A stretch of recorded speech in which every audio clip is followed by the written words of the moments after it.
Good morning. Welcome to NTD. Good morning. Here are our top stories. A terrorist attack in Jerusalem this morning leaves 3 people dead as a temporary truce between Israel and Hamas is extended another day just minutes before expiring. The U.S. urges Israel to narrow its zone of combat once operations resume in Gaza. That and other ideas administration officials are floating to minimize civilian casualties. Hamas terrorists released 16 more civilian hostages, including 1 U.S. citizen, as families of Americans still held captive meet in Washington to push for their release. 'Tis the season for pro-Palestinian demonstrations. The Rockefeller Christmas tree lighting ceremony gets interrupted by hundreds of protesters. A bank investigator sounded the alarm on Hunter Biden transactions with the Chinese regime back in 2018. We have the latest on an email released by the House Oversight Committee. A top campaign aide for GOP hopeful Vivek Ramaswamy jumps ship and joins former President Trump. What this might mean for Ramaswamy's campaign. The United Auto Workers Union is looking to launch a new initiative to organize the entire non-union sector of the automotive industry. NTD's Don Ma breaks it down.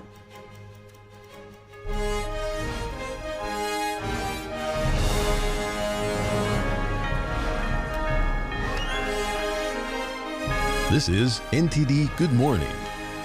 Live from our global headquarters, here are Evelyn Lee and Kevin Hogan. Welcome to NTD.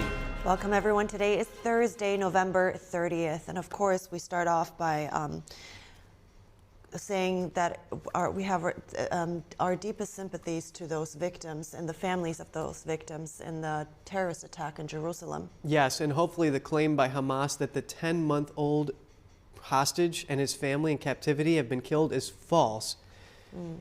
That's right. And so as you can hear, we are starting our top news today, again, with the Israel-Hamas war. And in the terrorist attack in Jerusalem this morning that left 3 civilians dead and 6 wounded, video of the attacks shows 2 terrorists shooting into a crowded bus stop after getting out of their car. They are then killed by an IDF soldier who was returning to his unit with the help of an armed civilian. This happened after the truce between Israel and Hamas was extended and just minutes before it was set to expire. U.S. Secretary of State Antony Blinken is in Israel on his 4th visit since October 7th. He met with Israeli President Isaac Herzog today to discuss the way forward and to make sure an attack like October 7th never happens again. The top U.S. diplomat says the temporary ceasefire is producing results. Here's Blinken earlier today. We're reminded yet again by the events in Jerusalem today of the threat from terrorism that Israel and Israelis face every single day. And we have seen over the last week the very positive development of hostages coming home, being reunited with their families, and that should continue today. It's also enabled an increase in humanitarian assistance to go to innocent civilians in Gaza who need it desperately. The temporary pause was extended to a 7th day, just 6 minutes before the deadline. That was at 12 a.m. Eastern Time. It's the second extension of the initial 4-day truce that began last week on Friday. Israel's military says the pause under the current framework will go on as long as the process to free hostages continues. Both sides say they are ready to resume fighting as soon as the truce ends. So far, the pause has resulted in the release of 70 Israelis.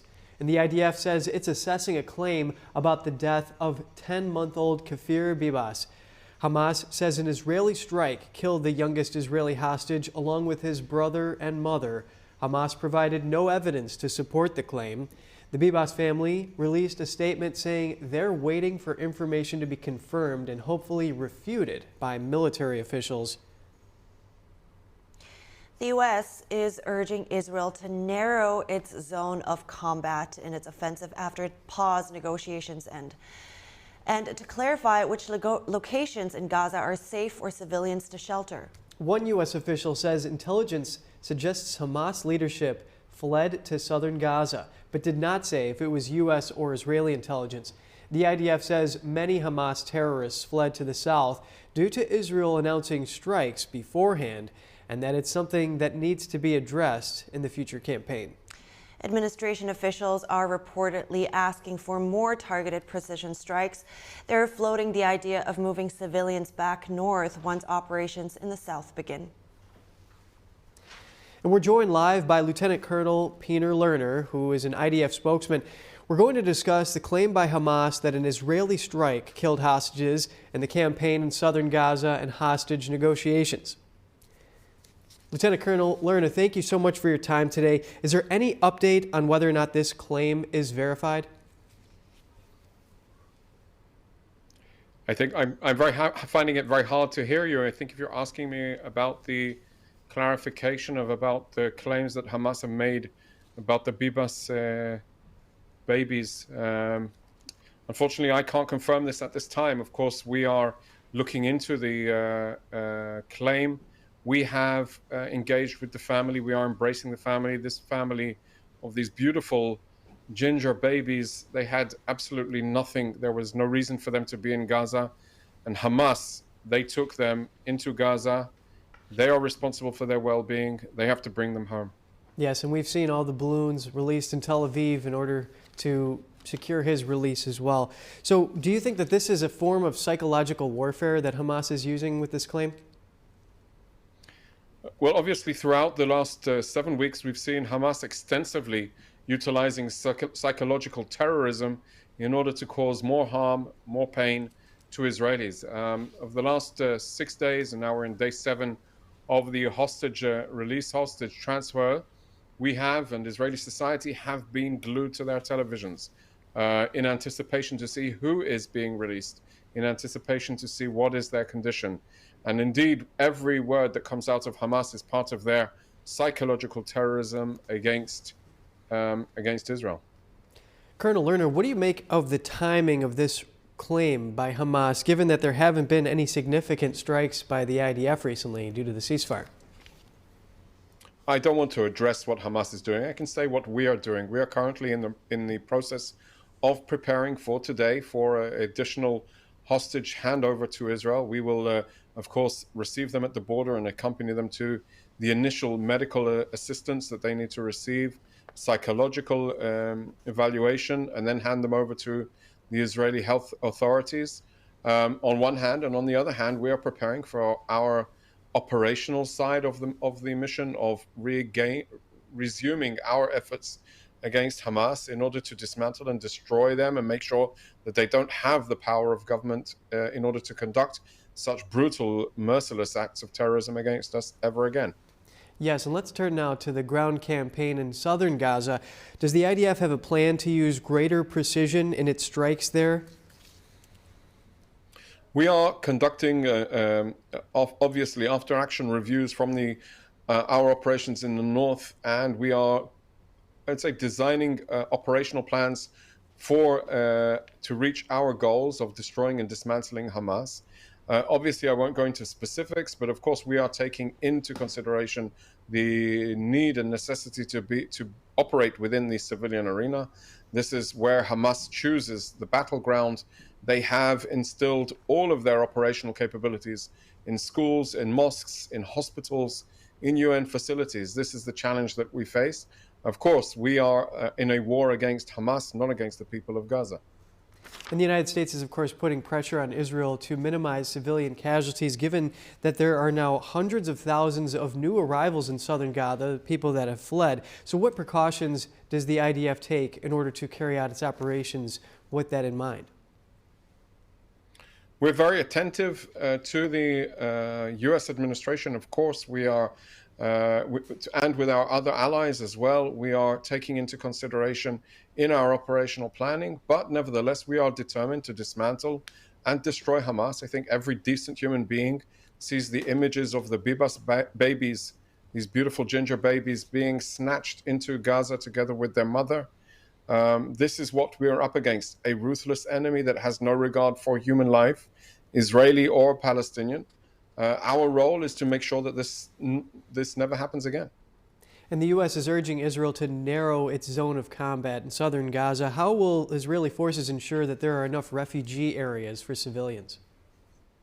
So again, I'm not speaking specifically about our operations and our operational activities. The reality is one, we realize and acknowledge the challenges of the battleground, the challenges of where Hamas is positioning itself, the challenges of precisely them embedding themselves within the civilian arena. And of course, we are operating accordingly in accordance to the laws of armed conflict and international humanitarian law. In order to facilitate that, we have, over the last 7 days, increased the amount of humanitarian aid gone into Gaza, hundreds of truckloads of food supplies, of medical supplies, of shelter, of fuel, all in order to facilitate and alleviate some of the conditions of war. It is a war after all, and this is the reality. I would say a war that Israel did not want, a war that we weren't even preparing for, but a war nevertheless that we have no choice but to defeat Hamas. And let's talk about the hostage negotiations. They're starting to turn now to freeing military members within the Israeli forces, and those deals may be tougher to secure. So how is Israel planning to bring them back home? So the hostage negotiations does not fall under the responsibility of the IDF. Of course, we're involved, but I can't really debate and talk beyond that. The hostage situation is a very, very sensitive, delicate issue from our perspective. The hostages, and Hamas is responsible for the well-being of all the hostages. They all need to come home. We've demanded that the International Committee of the Red Cross have access to assess their well-being, but they all need to come home, and we are very determined to bring them all home, every last one of them. Yes, and Israel certainly is very determined, given that back in 2011, there was an exchange for a single Israeli soldier for 1,027 Palestinian prisoners. So that's very evident there. Is there any update on the apparent breach of the ceasefire that occurred in which explosives were blown off in several areas in northern Gaza? I'm not aware of this today. We have had over the last couple of days a few incidents, very localized. We are operating under two core ideas, the first being maintaining our defensive logistical positions in northern Gaza Strip while defending ourselves, and on the other hand, ensuring that the hostages are released and brought home. We understand that these work hand in hand with one another, and indeed in various different exchanges when Hamas have attacked us with explosive devices, we have fired back, and I'm aware of 3 Palestinians that were killed in exchanges with our forces. This is a reality, but nevertheless, we are very, very much focused on bringing home the hostages. Colonel Lerner, can you tell us anything about the resources that the Israeli military has as it proceeds to eradicate Hamas and its goals there in terms of ammunition, supplies, and things like that? So, those obviously the sensitivities of the issues of our weapons and capabilities. I would say we have techniques and technology. We have, I would say, the spirit and resolve. When you combine all of those together, we are certain in our just war against Hamas, but also in its outcome, an outcome which all of the people of the region will benefit from. Lieutenant Colonel Peter Lerner, IDF spokesman, thank you so much for your update on this. Thank you. The Hamas terrorist organization released 16 civilian hostages yesterday, including 1 American. Officials say 10 Israelis and 4 Thai citizens were set free in the deal. 2 Russian-Israeli women were released separately. That was in a 3-to-1 prisoner exchange as part of the ongoing pause. Meanwhile, in Washington, American families still waiting for news of their loved ones held captive gathered for meetings with U.S. officials. NTD's Jeremy Sandberg has more on the latest hostage release and the plight of those not on the list. President Biden on Wednesday said Israeli-American hostage Liat Benin was released in the latest hostage for prisoners swap, and that she made it safe to Egypt after crossing Gaza's border. Things are moving well. She'll soon be home with her 3 children. Liat's father says Biden called him and invited him to the White House after her release. The conversation that my wife and I had with the president was very, very pleasant. We first and foremost thanked him for his efforts, the efforts of his administration in securing the release of our daughter. Hostages in Wednesday's release ranged from ages of 13 to 73 years old. Some reported being beaten and threatened with death.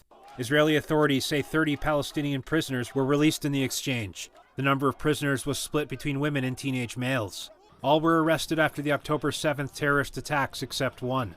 Aide Tamimi was one of the prisoners released Wednesday night. The 22-year-old woman was arrested for a social media post calling for the slaughter of Israelis in the West Bank.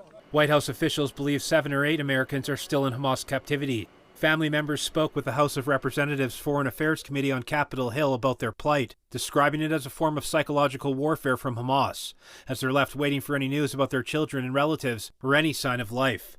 The clock continues to tick, and not in our favor. Most American Israelis still being held are IDF soldiers and not part of the deal to be released first. We believe collectively that anybody from any group should be released. There should be a mixed group from now on. Yes, we 100% agree that children, being the sensitive souls that they are, should have been released first.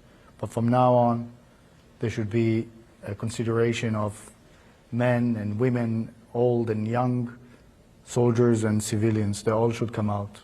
American families are urging the Biden administration to keep pushing for their family members' release and Red Cross access to hostages still in Gaza. Idan is an American kid. He graduated last year from Tenafly High School.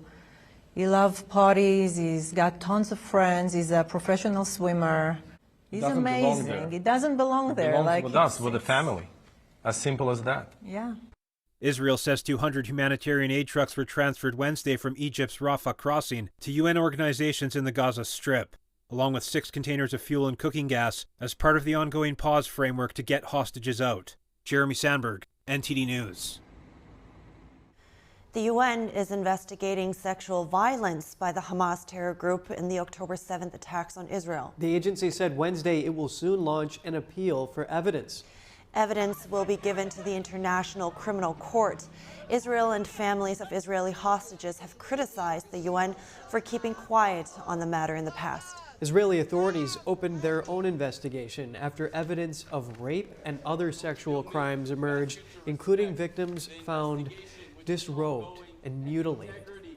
Testimony was also given by first responders at the sites of the attacks and from soldiers who tended to the bodies during the identification process. The evidence gathered could be used for war crimes prosecutions. The annual Rockefeller Center Christmas tree lighting ceremony in New York City was met with a huge protest. Hundreds of pro-Palestine supporters swarmed the event yesterday. They clashed with police and chanted slogans like "From the river to the sea." One protester had a sign with a swastika comparing the Israel Defense Forces to Nazis. Police arrested at least 4 people after 2 separate incidents outside of the ceremony. So far, the NYPD has prevented protesters from making it to the tree. The group has been marching through the streets of the Big Apple over the last week. Police arrested 34 people last Thursday after protests from a socialist group interrupted the Macy's Thanksgiving Day parade to support Palestinians. Switching gears now, one of the most influential politicians in history died yesterday at the age of 100. Henry Kissinger was a Nobel Peace Prize winner, but a man whose legacy includes some controversy.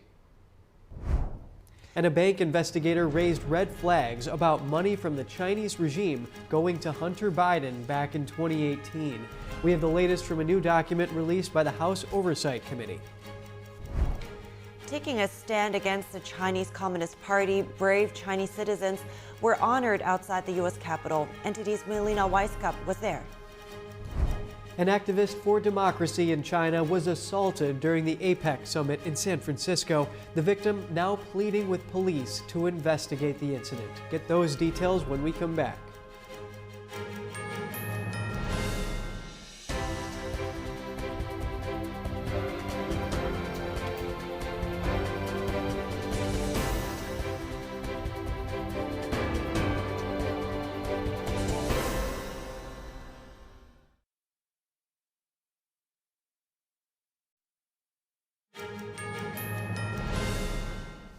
Good to have you back. Former U.S. Secretary of State Henry Kissinger died yesterday at the age of 100.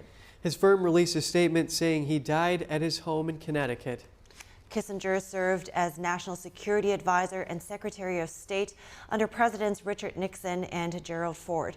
He received a Nobel Peace Prize for helping arrange the end of U.S. military involvement in the Vietnam War. He was also a pivotal figure in easing tension with the Soviet Union.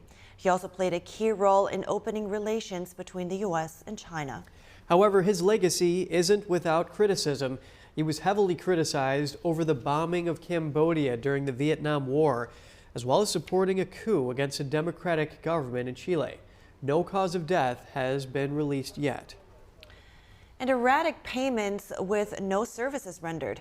A bank investigator sounded the alarm on over a dozen large wire transfers to accounts controlled by Hunter Biden. NTD's Daniel Monahan has more on the 2018 email released by Representative James Comer. The bank investigator was working under the Bank Secrecy Act. That's a U.S. law that makes banks help the government identify and combat money laundering. The email shows the bank investigator flagged about $5 million in funding from a company linked to the Chinese government, called Northern International Capital Holdings. The money was described as a business loan, but the investigator says no one submitted a loan agreement. The email says erratic payments to a Hunter Biden joint venture company with a Chinese national soon followed. That company is Hudson West. There were also payments to a company owned by Hunter Biden called Owasco PC.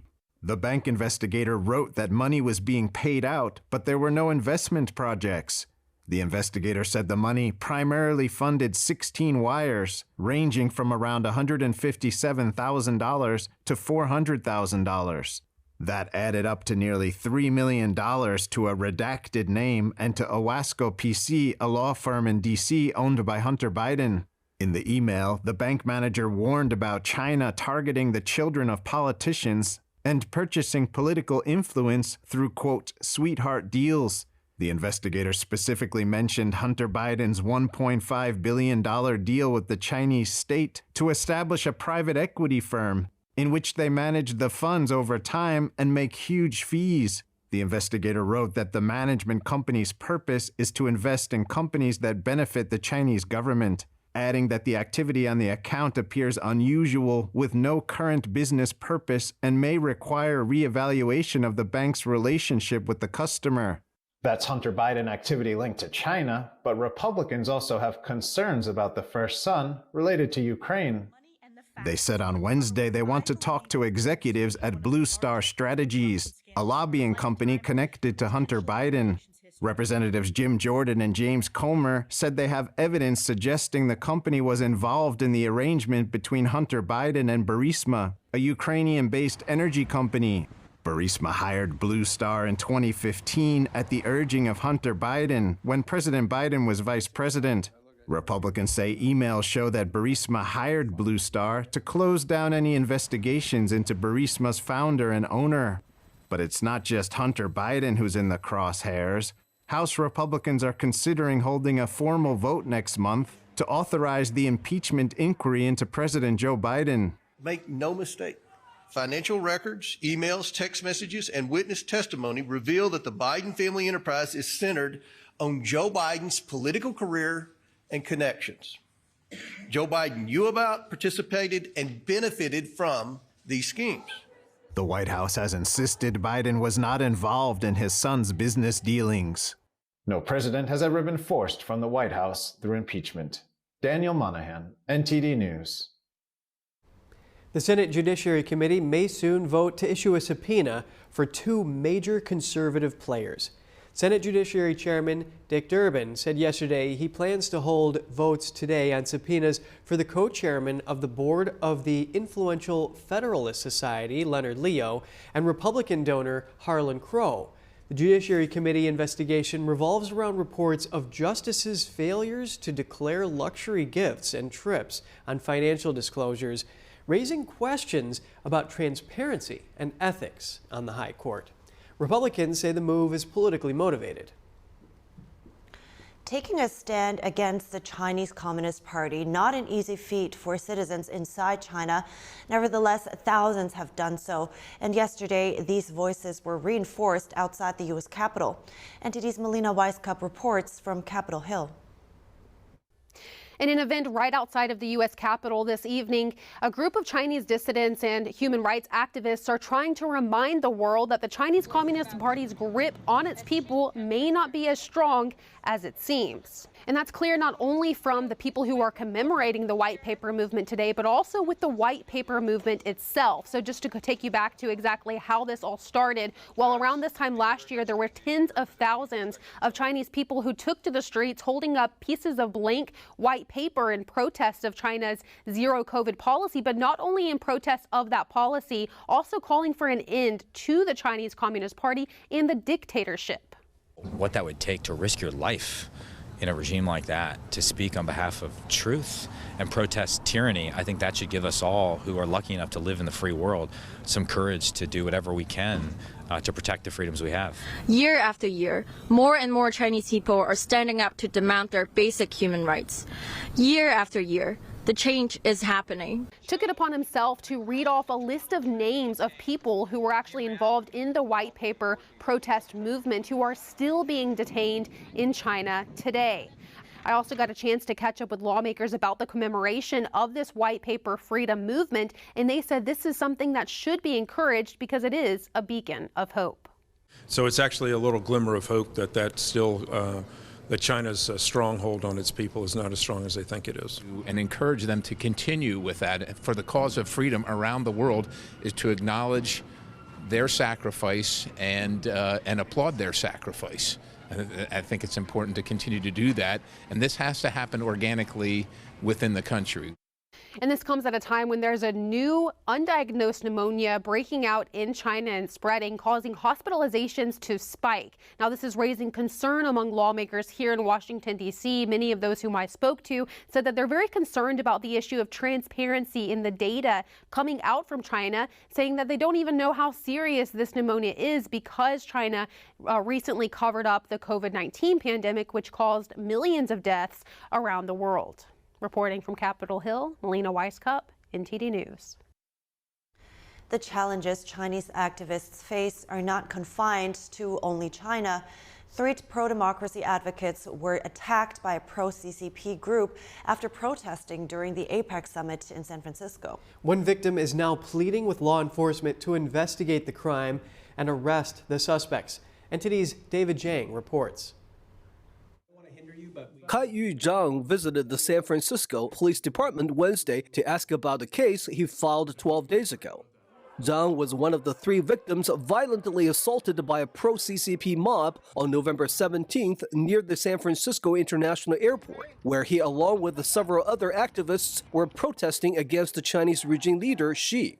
After we left the protest site, we saw like 1,000 people, young people, waiting on the sidewalk. They literally just occupied the sidewalk. They didn't move. They just standing there waiting, and with their red band on their head and red band on their clothes to identify themselves. We know what they are. They are the protest, and they are the pro-CCP people. So we know we are in trouble. He was pushed to the ground and beaten by the group in a Costco parking lot. Zhang's injuries were the most serious, and he was taken to a hospital. Zhang was released from the ICU, but his left eye was injured by the attack. I was shocked, to be honest. Totally shocked. I cannot say surprised. I would say shocked. And it's beyond my imagination. I couldn't imagine this kind of thing will happen in America. And the CCP has much more power or influence than I expect in this country, in this American soil. With the help of witnesses and social media, the identity of one of the suspects was provided to law enforcement. So far, he has received no update on the case. There have been reports of protest organizers being followed on the streets by plainclothes agents believed to have been dispatched from the Chinese consulate. Over in Congress, the House Select Committee on the CCP has been pushing the DOJ to launch an investigation into these attacks on U.S. soil against people protesting Chinese leader Xi's visit to San Francisco. Chairman Representative Mike Gallagher has requested the DOJ to turn over information regarding the recent attacks on peaceful pro-democracy protesters. On Tuesday, the Congressional Executive Commission on China also issued a statement condemning the attack, saying the commission is outraged by videos showing harassment and assault against human rights advocates who gathered in San Francisco last week to protest CCP General Secretary Xi Jinping's visit to the United States and ongoing human rights abuses by the People's Republic of China. In April, multiple CCP police stations were discovered in the U.S. The FBI arrested 2 people in connection to the one in New York City. And coming up, a top campaign aide for Vivek Ramaswamy has jumped ship to join Trump's team just in time for next week's debate, which the former president will not attend. The crisis at the border continues to grow as the number of illegal immigrants increases. We talked to an expert to get the latest updates at the border in just a moment.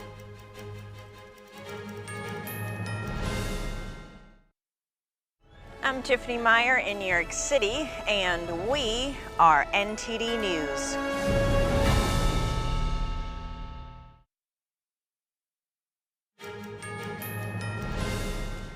Good to have you back. A top aide to Republican presidential candidate Vivek Ramaswamy is joining former President Donald Trump's campaign. The Messenger reports that Brian Swenson confirmed he will work closely with the Trump campaign senior advisor. Swenson worked as national political director for the Ramaswamy campaign. He formally resigned from that role over the weekend. Swenson is expected to work on the Trump campaign's political operation in early voting states, specifically in Nevada, 2 Trump campaign sources told CNN. Swenson's departure is the latest indicator of Ramaswamy's stagnating campaign, which has struggled to gain momentum against frontrunner Donald Trump. Former President Trump is skipping the 4th GOP primary presidential debate next week in Alabama. The move comes as no surprise since Trump passed on attending the previous 3 as well. Trump will instead attend a MAGA fundraiser in Florida on December 6th, while 4 primary opponents take to the debate stage. The debate will take place at the University of Alabama in Tuscaloosa on December 6th. Florida Governor Ron DeSantis, Nikki Haley, Chris Christie, and Vivek Ramaswamy are expected to take part. And Homeland Security Secretary Alejandro Mayorkas is at the border today. He's meeting with Border Patrol officials as a crisis at the border continues. Joining us live to discuss this is Jessica Vaughn, Director of Policy Studies at the Center for Immigration Studies. It's really good to see you. Good morning, Jessica. Now first, Good morning. Good morning. The border really seems to be overwhelmed right now. They're shifting resources, closing an international bridge. So give us a quick update here. Are we seeing a spike this month? It does seem that way. The Department of Homeland Security does not release numbers this quickly, but reports from individual border sectors show that it does seem that there's a huge increase in people coming. Really record-breaking numbers. In some sectors, more than 3,000 people a day. And it is absolutely overwhelming the Border Patrol and the communities where the migrants are arriving. There simply is no infrastructure to manage it. And, you know, there's also the problem of people who are getting in while the Border Patrol is having to take care of these massive numbers of families and children who are coming that have to be processed and whom they are told to release into the country. Right, but why do you think are we seeing this influx now? Well, I think the message has gotten out around the world that the U.S. border is open, that if you make it across, if you pay a smuggler to get you across that border, you are going to be released into the United States.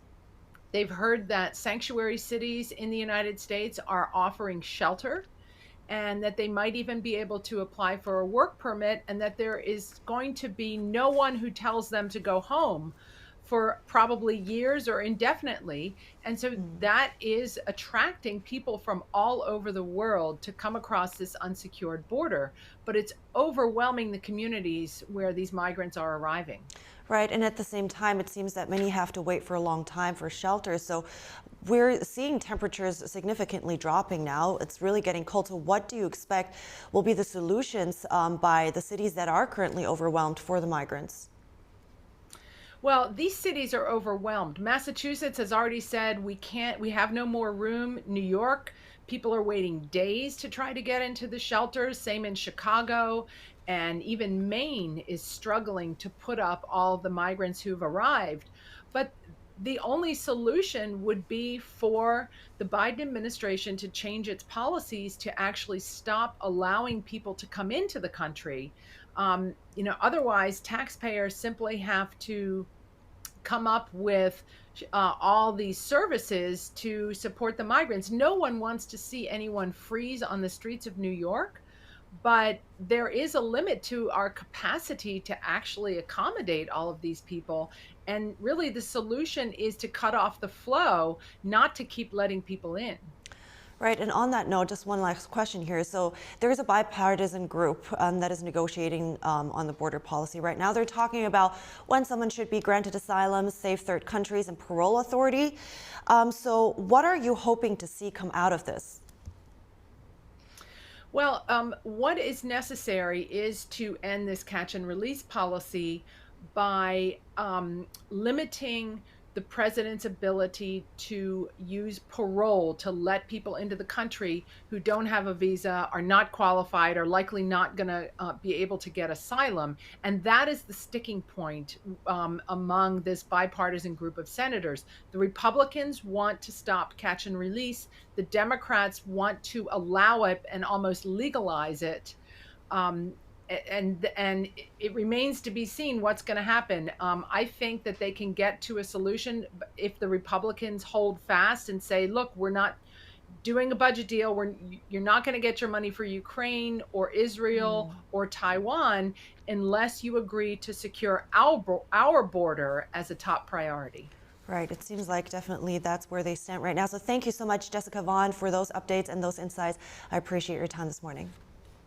Good to talk to you.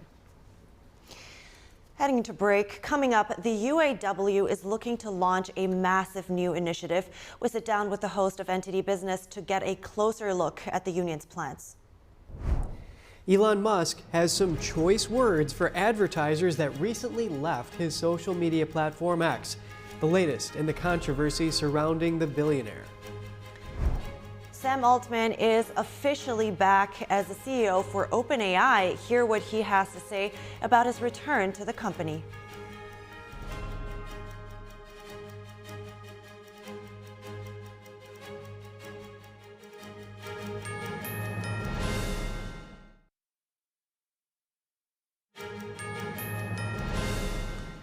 Good to have you back. And joining us now is NTD Business host Don Ma to discuss the United Auto Workers Union launching a first-of-its-kind initiative. It announced yesterday it wants to push to publicly organize the entire non-union auto sector in the U.S.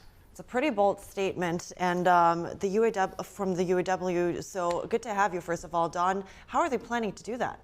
Well, it seems like they're targeting 13 automakers. That's including Tesla, Honda, Toyota, and others, Volkswagen, BMW. So it is a bold statement. So let me talk about their method first, and then we can decide. So first of all, UAW President Shawn Fain, he published a video message yesterday, and then the message urged non-union workers to sort of join the UAW's membership drive campaign here. In that message, he also urged those interested to sign these electronic cards to show their interest, to show that they want to join. And the point of these cards is that if they get around 30% of workers at a non-union plant to sign, the UAW would make this public. And I guess the point of that is just to display, how many people are interested in this. And if people over 50% sign these cards, the UAW is going to hold a rally with Fain to tout the effort. And if 70% sign the cards, the UAW is going to seek recognition or demand a union representation vote. So that's just an overview of how he's approaching this. That is a tall order, but UAW is a force to be reckoned with. They have about 150,000 members, and they even said that the Toyota assembly complex in Kentucky has the strongest interest in going union. No comment on Toyota just yet, but how successful is it going to be when it's trying to unionize every U.S. automaker? Yeah, I mean, you just said they have around 150,000 members. So all 13 combined automakers that are non-union is also around 150,000. So a bit of an uphill battle here. I think historically speaking, if you look at their track record, they haven't been very successful at unionizing automakers. I mean, if you just look recently, look at Volkswagen, they haven't been successful either in unionizing foreign-based companies in the U.S.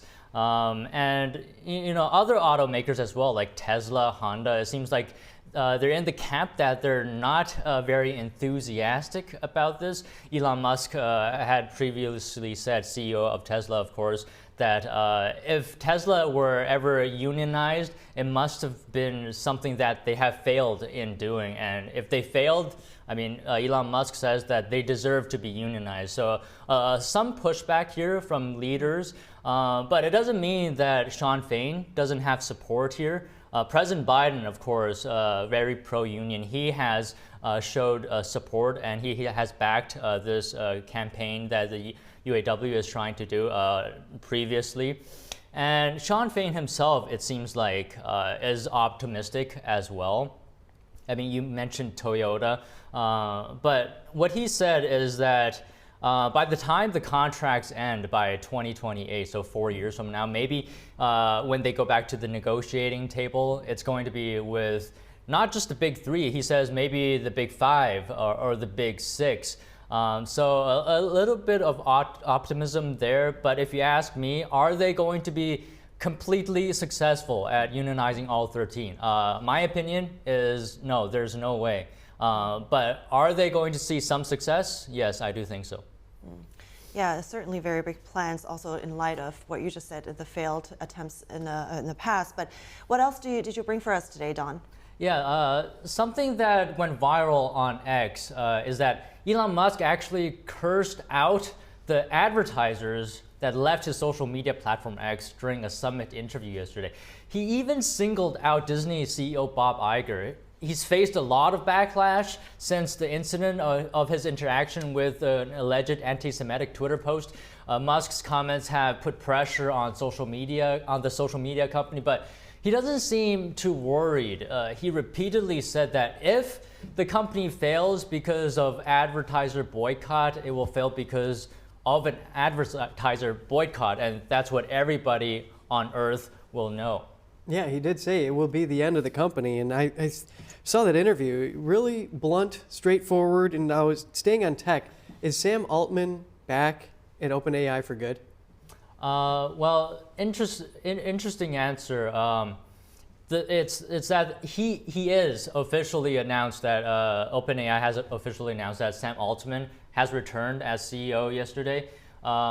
12 days after he was fired, actually. The artificial intelligence company also said it created a new board, and only one director from the board that fired Altman remains. A key stakeholder, Microsoft, also gained a non-voting seat on the new board, and in a company blog post, Altman thanked the previous board for their contributions to the company. The chaos at OpenAI led the vast majority of its 800 employees to actually threaten to quit unless Altman and the company's former chairman were reinstated. Wow, so a lot of movement in big tech. Yeah, it seems so. I mean, with Elon Musk, with Altman, yeah. Yeah, we'll have to see how this plays out. Don Ma, host of NTD Business, thanks for joining us. Yeah, my pleasure. And coming up, the Israeli economy is taking a hit during its war with Hamas. We hear from the CEO of a startup company about the challenges businesses face in the country when we come back.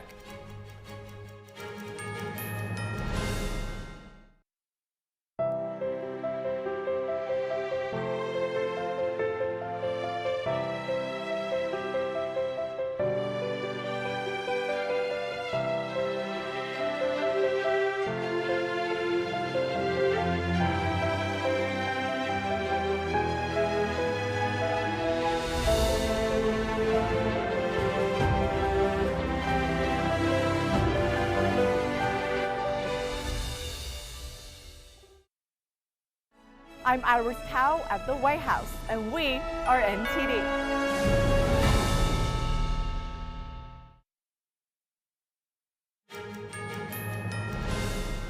Welcome back. Hope you're having a great morning. While the world is closely watching the fight between Israel and Hamas, there's another factor that could change the country. The war is putting severe strain on Israel's economy. I asked one of the founders of startup Green Onyx, Tzipi Shohan, what she thinks about the current situation. So Green Onyx has reached a maturation phase where we have the technology, we have already the product ready to penetrate the market. And the war happened, and it's affects almost any business in Israel in terms of availability of employees. Some of them are recruited to enlisted to the army, to the service. Some of them, unfortunately, face tragedies in their families. And the overall mood is very, very problematic and severe. We are going through a huge crisis here in Israel, and we need to face it. And on that note, because you just mentioned that the workforce, a lot of them are reservists, they were being called to the front lines. How affected are you by that? Our employee team was cut by almost half. Every person needs to do a double job. And of course, it affects our performance. And we are communicating with our customers.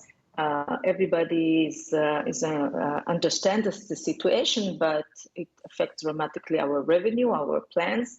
And as a result, we need to recalculate our plans on a daily basis and find the right optimized strategy and execution plan. Right. And then, of course, in the bigger picture, too, it's not just the workforce. There's also the question of investments for high-tech sector. Specifically, I read that in 2022 already it was down around 50%. And then, of course, the war again. And then I wonder, what have you been seeing since the war began on top of the drop in investments already the year before? Absolutely. So as a startup, we are still dependent on funding. And we reached a point that we can be very, very attractive to funding from states, from Europe, from countries outside of Israel, as we are ready to penetrate the global market. And of course, the motivation for people to put money in Israel, in the Israel economy, with the uncertainties, they cannot predict what will come next with the current situation. It blocks the possibility for investment even further. So we are facing a much difficult condition now to raise money. The engine of the economy in Israel, of the startups based economy, is funding from the outside. And if this is stopped, then it will have a severe effect. And it will affect dramatically the economy in Israel, and indeed will affect the benefits for everybody from the innovation in Israel. I appreciate your time this morning, as well as sharing your company's story, and I wish you all the best of luck for your company. Thanks, Tzipi Shohan. Thank you very much. Yeah, it's an important issue to bring to light, and that's just the price they pay for rooting out terrorist activity right next to them.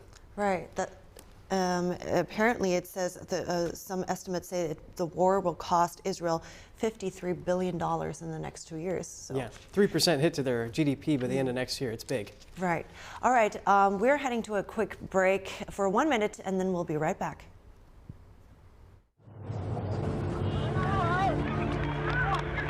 There are real consequences to controlled media.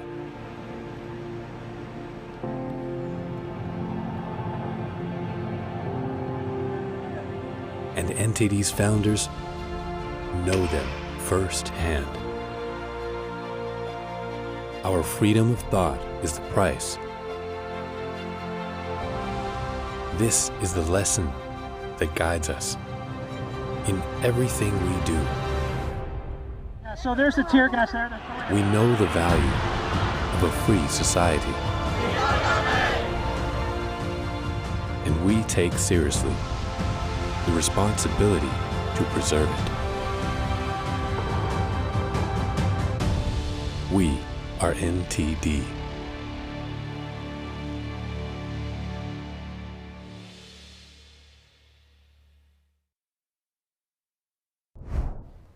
Good morning. Welcome to NTD. Good morning. Here are top stories. A terrorist attack in Jerusalem this morning leaves 3 people dead as a temporary truce between Israel and Hamas is extended another day just minutes before expiring. Details continue to emerge of horrific sexual violence against people in Israel during the October 7th Hamas terror attack. The UN now says it's investigating. A closer look at U.S. defense spending. We talked to an Epoch Times reporter to discuss how it affects Americans. An expert on safe internet usage has some advice on how you can help your children combat misinformation found online.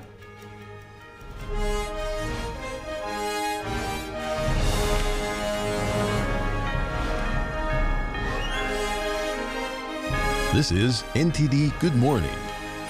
Live from our global headquarters, here are Evelyn Lee and Kevin Hogan. Welcome to NTD. Good morning, everyone. Today is Thursday, November 30th, and we are starting with breaking news. A terrorist attack in Jerusalem this morning left 3 civilians dead and 6 wounded. Video of the attack shows 2 terrorists shooting into a crowded bus stop after getting out of their car. They were then killed by an IDF soldier who was returning to his unit with the help of an armed civilian. This happened after the truce between Israel and Hamas was extended just minutes before it was set to expire.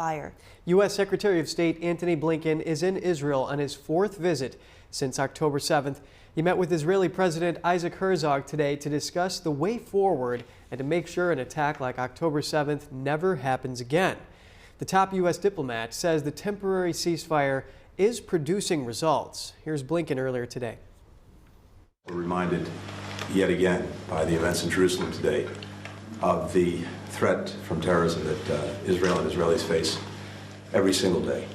And we have seen over the last week the very positive development of hostages coming home, being reunited with their families, and that should continue today. It's also enabled an increase in humanitarian assistance to go to innocent civilians in Gaza who need it desperately. The temporary pause was extended to a 7th day, just 6 minutes before the deadline. That was at 12 a.m. Eastern Time. It's the 2nd extension of the initial 4-day truce that began last week on Friday. Israel's military says the pause under the current framework will go on as long as the process to free hostages continues. Both sides say they are ready to resume fighting as soon as the truce ends. So far, the pause has resulted in the release of 70 Israelis. And the IDF says it's assessing a claim about the death of 10-month-old Kafir Bibas. Hamas says an Israeli strike killed the youngest Israeli hostage along with his brother and mother. Hamas provided no evidence to support the claim.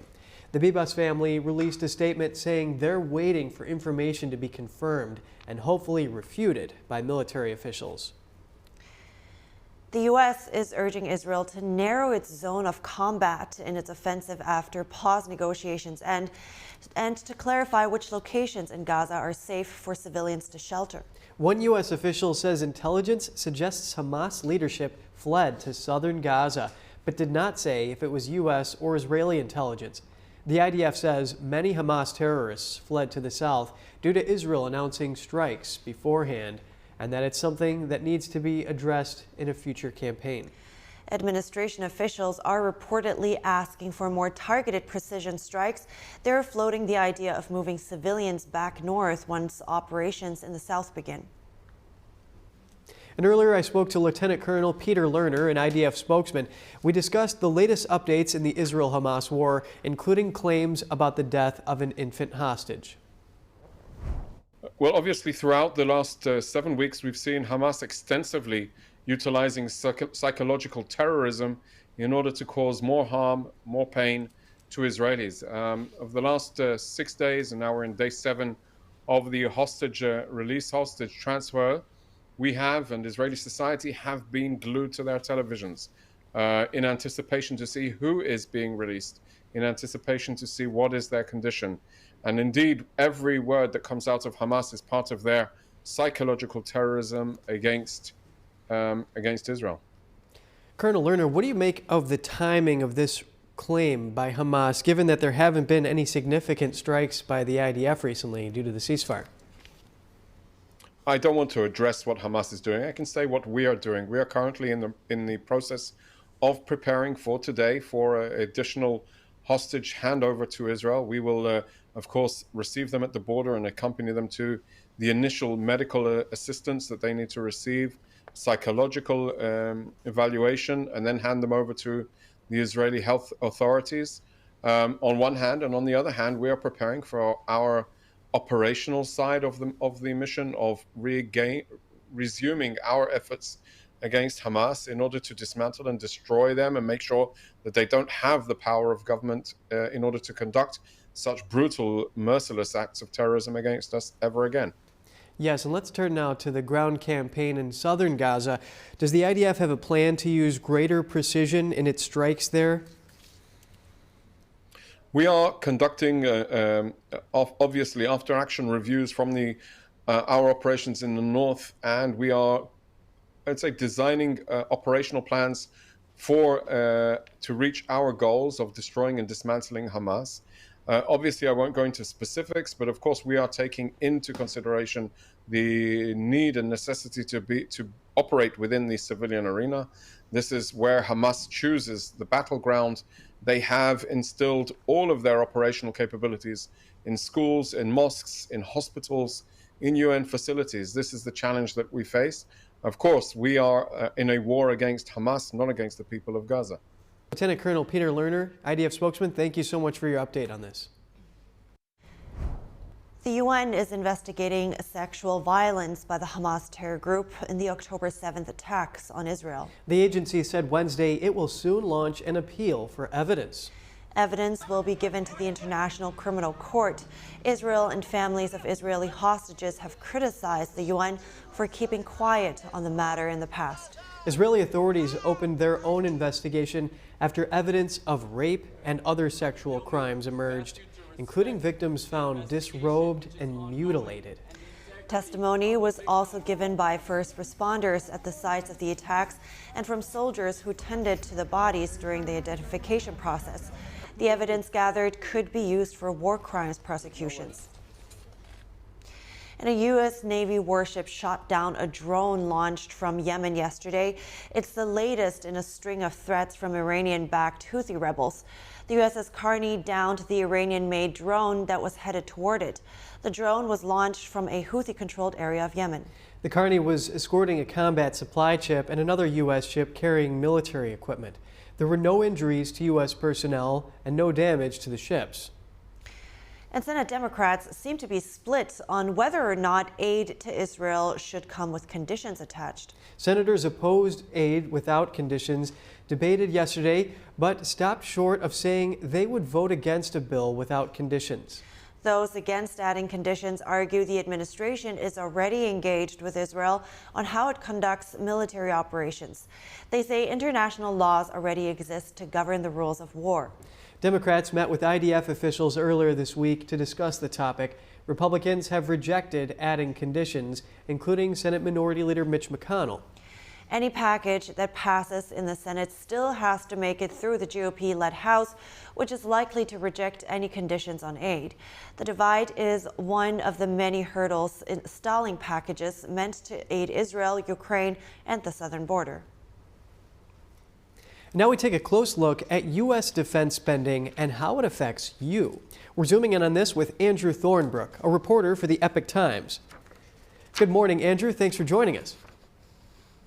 Morning. Thanks so much for having me. So what impact will Biden's request for $105 billion in supplemental security spending have on Americans?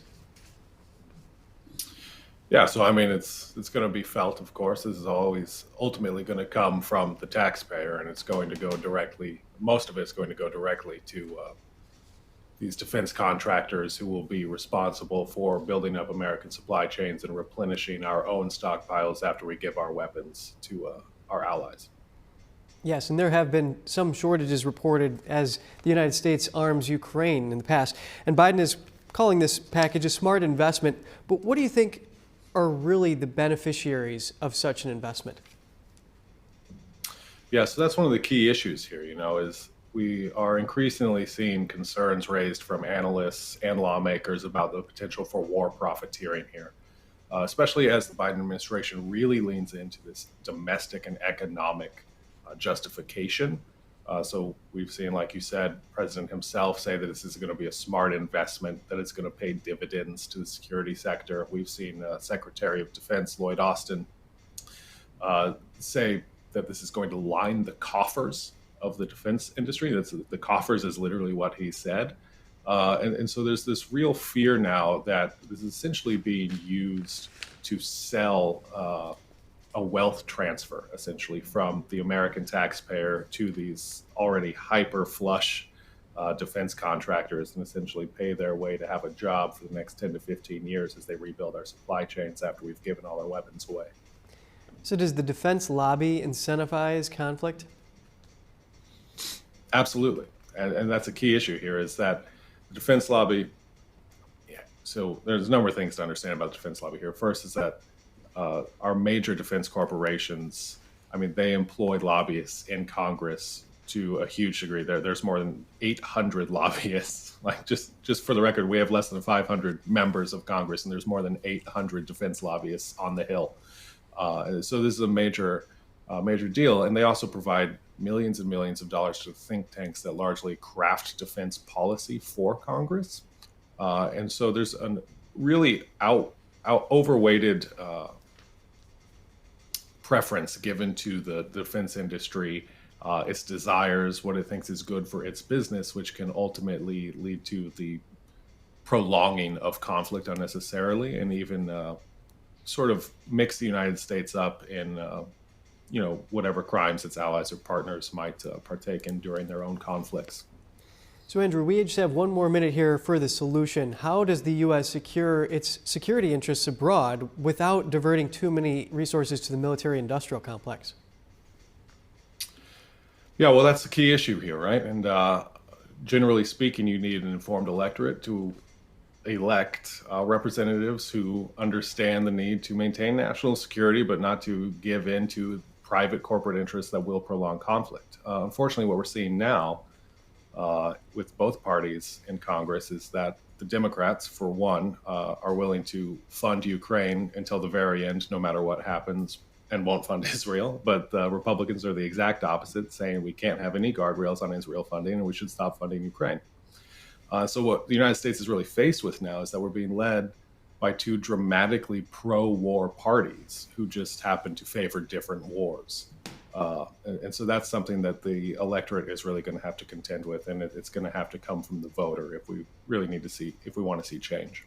An interesting perspective and good analysis from you, Andrew Thornbook, reporter for the Epoch Times. Thank you. Thank you so much for having me. It's a pleasure to be here. Heading to break soon. Internet misinformation is everywhere, especially on social media. An internet safety expert gives us some tips on how you and your children can combat it. Here's some advice coming up.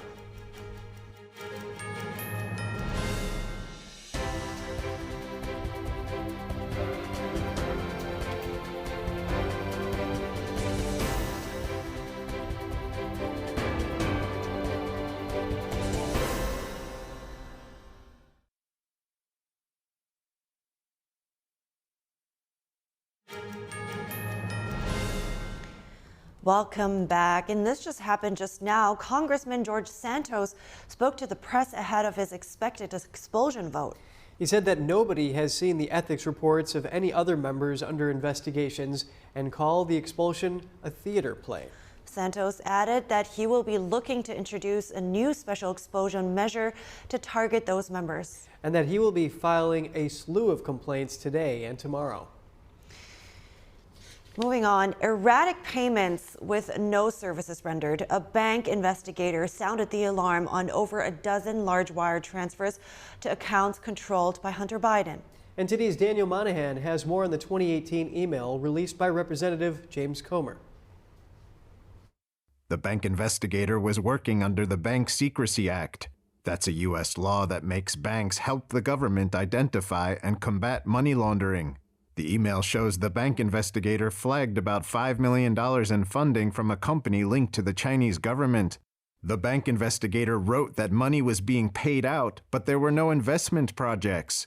The investigator said the money primarily funded 16 wires, ranging from around $157,000 to $400,000.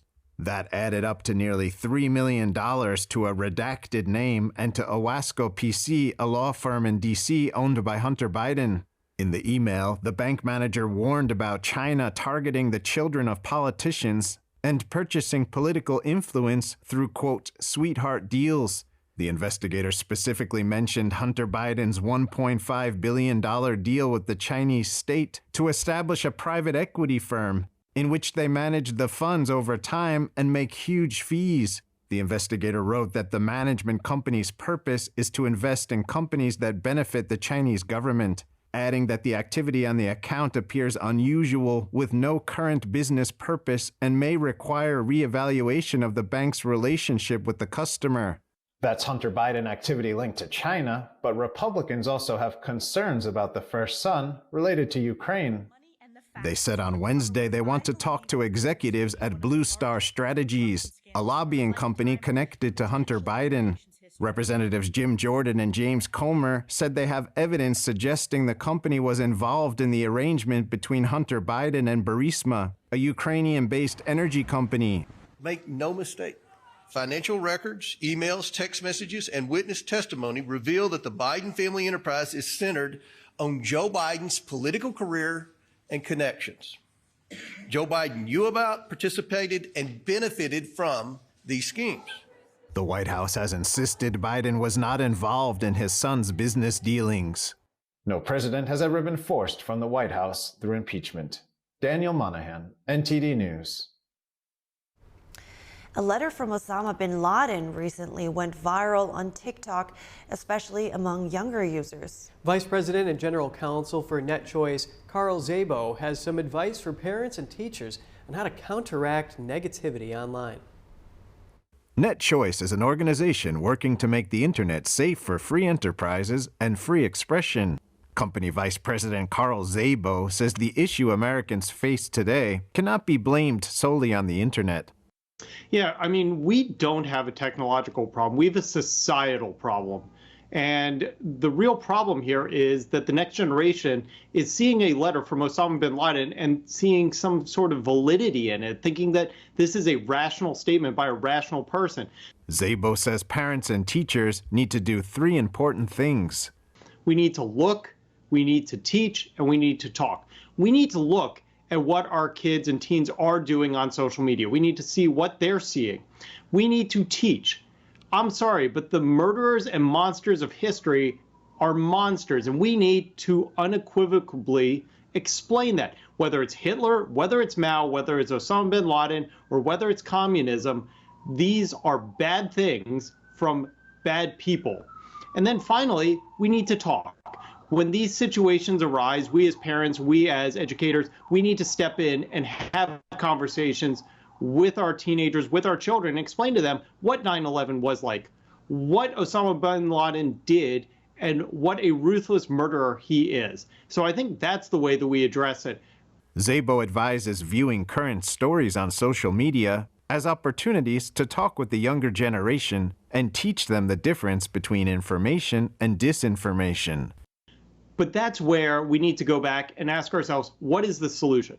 And the solution, at the end of the day, is on us. We need to do a better job educating that these bad actors are bad actors. So I don't care if they're getting misinformation from TikTok or whether it's coming from members of Congress who continue to state that Israel bombed hospitals, or whether it's even the front page of the New York Times that says the same thing.